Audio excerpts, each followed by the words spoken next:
So for the university and for Advance HE to present this interpretation of the University of Cambridge being systemically racist is awful. Decolonise! Decolonise! In recent years, universities have been racked by debates over statues and plaques, controversial visiting speakers, campaigns to rewrite curricula. My name's James Orr, and I teach philosophy of religion and ethics here at Cambridge. In this film, I want to look at some of the key factors behind these dramatic changes to campus life. We're learning in one of our implicit bias classes. It's helping us learn about each other and, navigate how we should treat each other. The organisation behind a lot of these programmes is called Advance HE.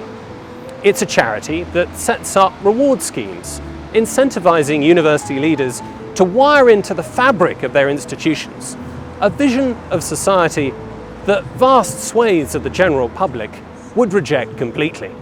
Advance HE runs two major schemes, the Athena Swan Charter and the Race Equality Charter.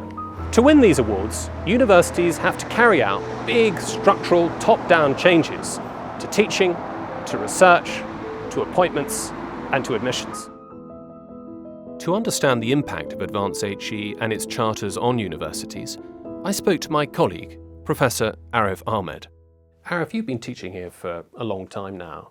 What downstream impact has Advance HE had on the learning and teaching and research environment in your view? Well, I think it's important to distinguish, first of all, Advance HE doesn't explicitly require universities to do any of the particular things that we've been seeing. It sets out broad principles to which nobody could object, or at least most of them nobody could object to, if you looked at them in an abstract way. But de facto, the practical things that have happened in some universities, in my experience, have created an oppressive environment and certainly have not been, in all cases, helpful for free speech.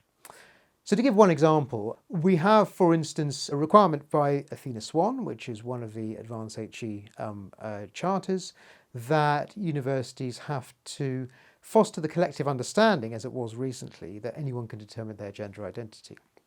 Now, that in itself may seem innocuous, though I have concerns about that, but the question arises, what counts as fostering a collective understanding? And when you think what it means, you wonder whether it means restrictions on the syllabus, for instance, speech restrictions, disciplinary action against people who conduct certain kinds of research, and so on. That's interesting. So Advance HE is not that prescriptive in telling universities how they can and can't go about getting these awards.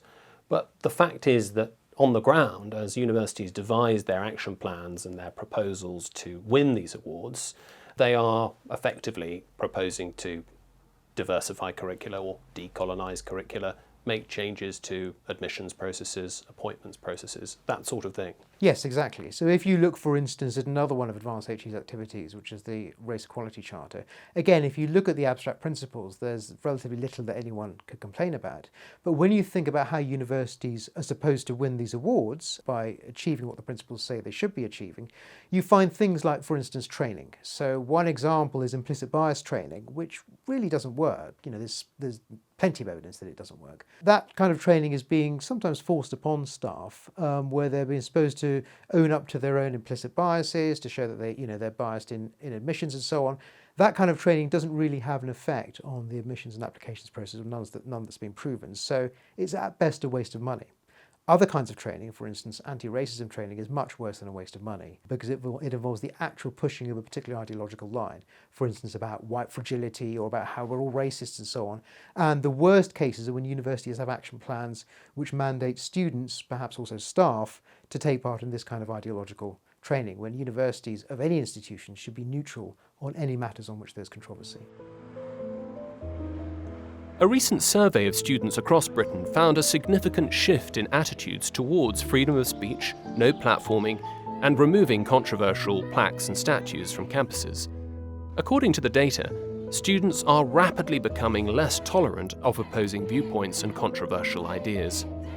I wanted to discover what students around Cambridge felt about these culture war topics. Free speech is definitely important. Yeah, even when there's a risk that somebody might, in speaking freely, say something that would offend or or upset somebody?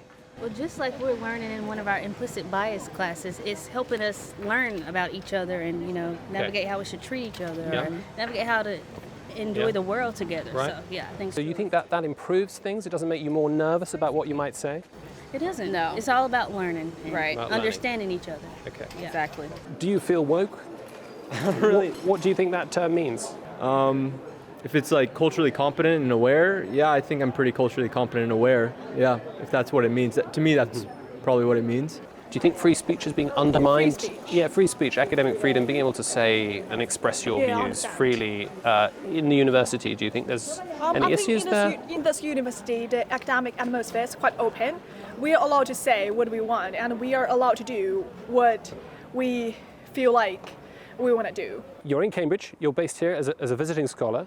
We're just asking people about what their sense is of how free they are to express themselves on campus. Questions of free speech, academic freedom. Do you think it's under threat? Do you think there's a problem? Sometimes. And I think it's not only in Durham, but also all of the university around the world. And especially sometimes there are so many minority groups. They are female, they are LGBT, and they are also, international students or Chinese students. So sometimes, you feel like the need to really fit in. But in the meantime, can we fit in? So I think there is some issues. So there might be differences of opinion that might mean that we'd want to tread a bit more carefully in what we say or what we teach or what we research? Absolutely. For example, I'm also a part-time tutor and lecturer in German law school. And so sometimes we are not allowed to say ladies and gentlemen, but we have to say good morning everyone, to be more inclusive. And also in the meantime, we have to really encourage students, especially the undergraduates, to feel they are very comfortable to express themselves.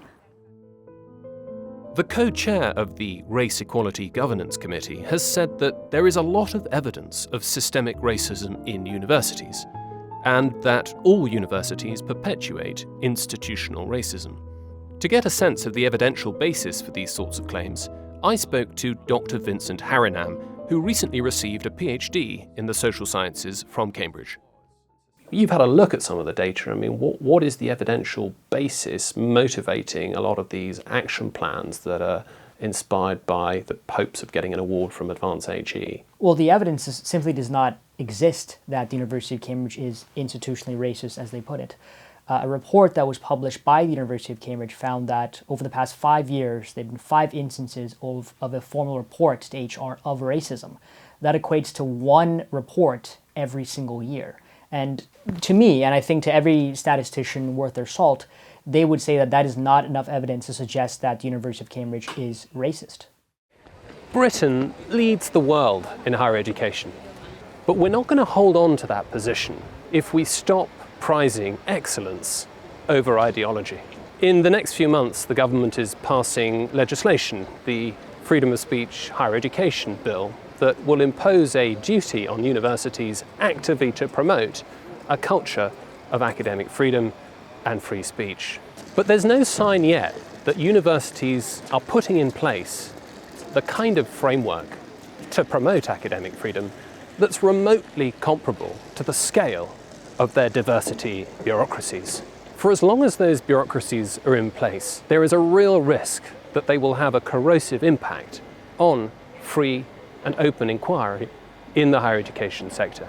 So here's hoping that whatever prizes this university wins from Advance HE in the future get thrown straight into the can.